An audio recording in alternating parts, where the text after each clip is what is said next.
My son's dad is going through some financial issues at the moment and struggling to make ends meet, and I try to be understanding. I try my best to give my son nice things.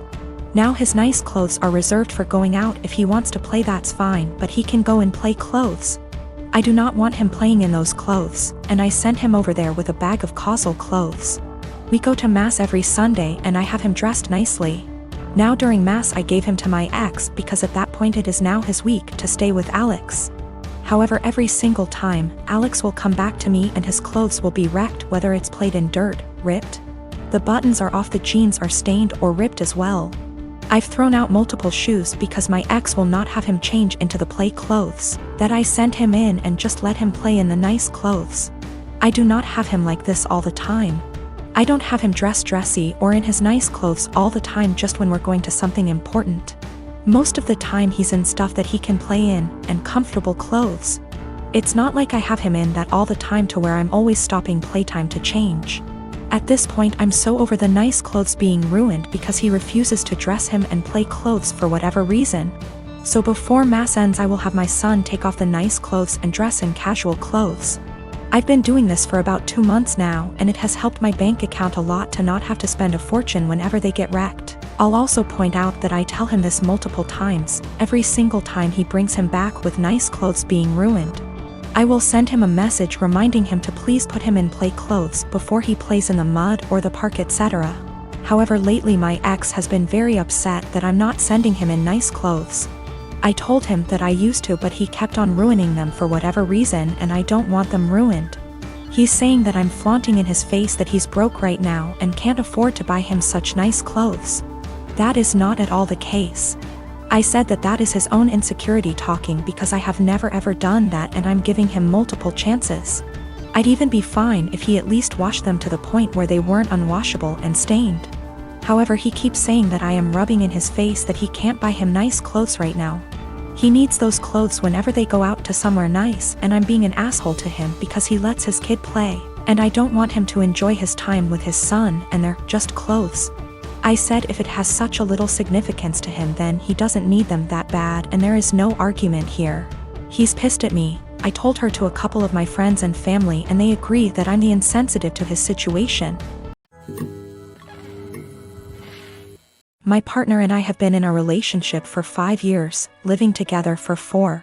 Recently my partner came home having had a short meeting with a financial advisor, and was really eager to talk about our financial future, WRT savings goals, life plans, timelines for saving up a deposit for a house, etc. This is a conversation I've been trying to have for years with him, so you'd think great, right? I should be really happy we're finally there. But I'm not. Talking about us going for a meeting with a financial advisor and starting to build towards our future together has given me really cold feet about the relationship. I think part of it is why now? I've been trying to talk to him about this for a really long time. With renewed efforts at the start of this year when I landed my first full-time salaried position and was working out my budget / personal savings goals. Just 4 months ago he wouldn't have a conversation about it. But now that the financial advisor has said the same things, it's obviously something we should be doing and I should just jump on board with. I think if the advice was particularly different to what I'm already planning, I'd be less annoyed. But the advice is the same. There's a certain type of savings account you can start in the UK specifically for saving up for a house. And I've been talking about planning to open one once I'm full-time employed for literally 3 years. And he brought it up like this new, novel idea I'd never heard of. It makes me wonder if he's ever listened to anything I've ever said. He's always been more frightened of commitment / taking the next step. And I've driven that for the majority of our relationship. Become official / exclusive? I pushed for it. Move in together? I pushed for it. Start a joint account for household costs? Me move into a bigger place and buy our own furniture? My call. And every step of the way he's against it, and I have to convince him why it's the right decision. I've tried to have this financial future talk for a long time, and also the talk about mapping out what our future plans are together. But he's never wanted to have it. I guess I feel a lot of resentment that he's finally ready to talk about this because someone else has told him it's a good idea. It also brings up a lot of worries I've had about the future that might have been sitting under the surface for a while. Like the marriage and kids talk, I've always been clear about what I want, and he's always vaguely agreed with me. But trying to talk to him about time scales for it is like pulling teeth and always turns into an argument. It's not like I'm saying you have to propose now or I'm leaving or anything. It's literally just stuff like, ideally I'd like to be thinking about engagement and buying a house by 28, and married looking to have kids by 30. So he's literally got like half a decade. But we can't have that conversation because he shuts down / gets annoyed / feels pressured. And I have no idea what he wants from the future because he won't tell me. There's a lot of resentment in this post and I feel the need to clarify that I love him. He's my best friend and our day-to-day life is a dream. But I always feel like I'm dragging him into a future he doesn't want. And that he doesn't really trust / listen to me as an equal partner, until someone else tells him the same things I've been trying to say. I don't want that to be my future. I want someone who has these conversations with me and is excited about taking the next step. This feels like it has been one of the biggest underlying issues in our relationship that we've never been able to address. He doesn't ever really seem to listen to / consider me and often prioritizes his relationships with others. It's like he's expecting that I'll always just be there until he's ready, and that's not a very nice feeling to have. I'm not really sure where to go from here. I guess my big question is, how do I move past this resentment into a productive conversation about goals / expectations? I would like to be excited that he's finally ready to take this step together, but I just feel annoyed and uncertain. I would also like to address the issues of not feeling like a priority once and for all, since previous attempts haven't been successful. So I suppose my other question is, how do I make our communication better so that we can actually talk about these things and come up with a plan to fix them? For some weird reason, my mother-in-law really wants to go into our bedroom whenever she comes over.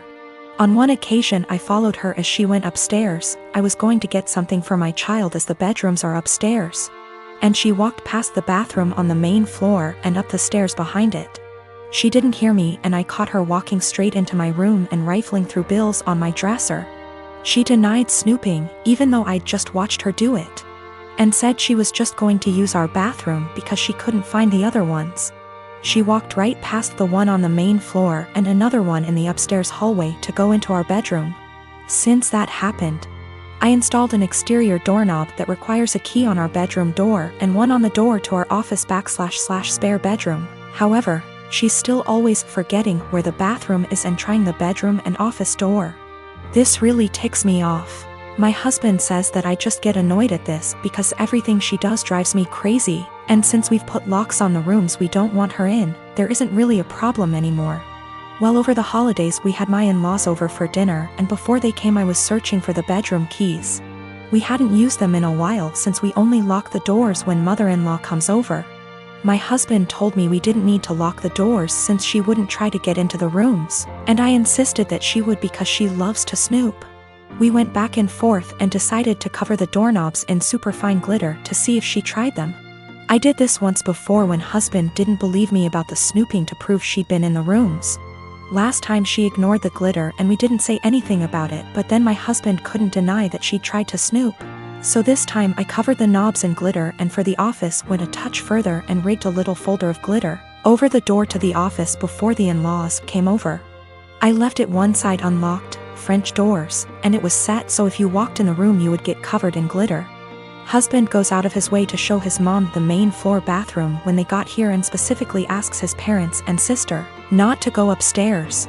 There's a baby gate so the kids can't get upstairs either. Well, guess who had to go to the bathroom and got covered in glitter and had it all over their hands and hair?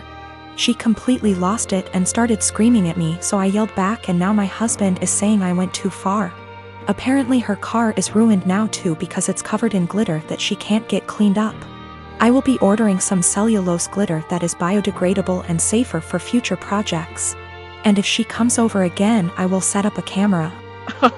Or at least print out some fun fake documents so if she snoops again she can at least find something interesting.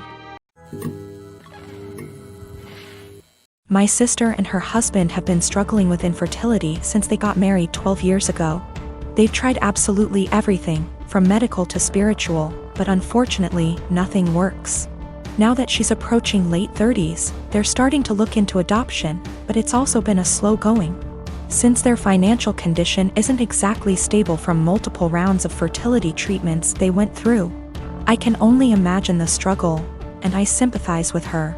But the stress this situation is bringing her and her husband honestly puts a strain on our relationship.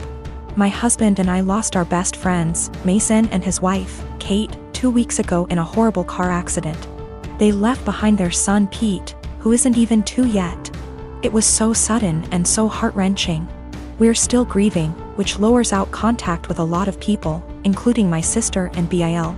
Our main concern right now is ourselves and Pete, whose custody has come to us because we're both his godparents, actively engaged in Pete's life since his birth.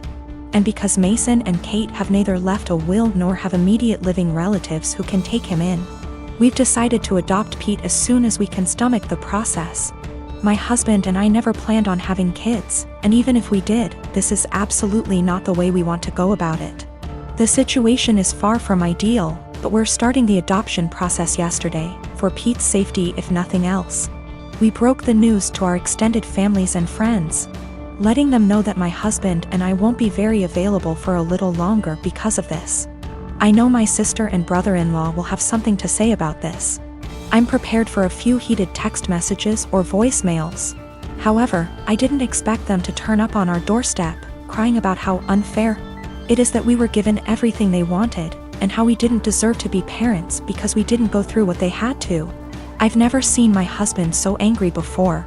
He's usually very mild and gentle, but recent events have stretched our patience to the limits. We kicked them off of our porch, and I told my sister before she left that since our pain inconveniences her so much, I won't have her around me and my family at all anymore. I know she made a fuss about it, and now everyone has something to say to us. We turned off our phones, so we don't know which ones are cursing us and which one aren't. I know some did //r. My husband and I are both in pain and grieving, and we can't trust ourselves to be objective. For the sake of disclosure, my husband and I are both men. No, this is not a case of homophobia.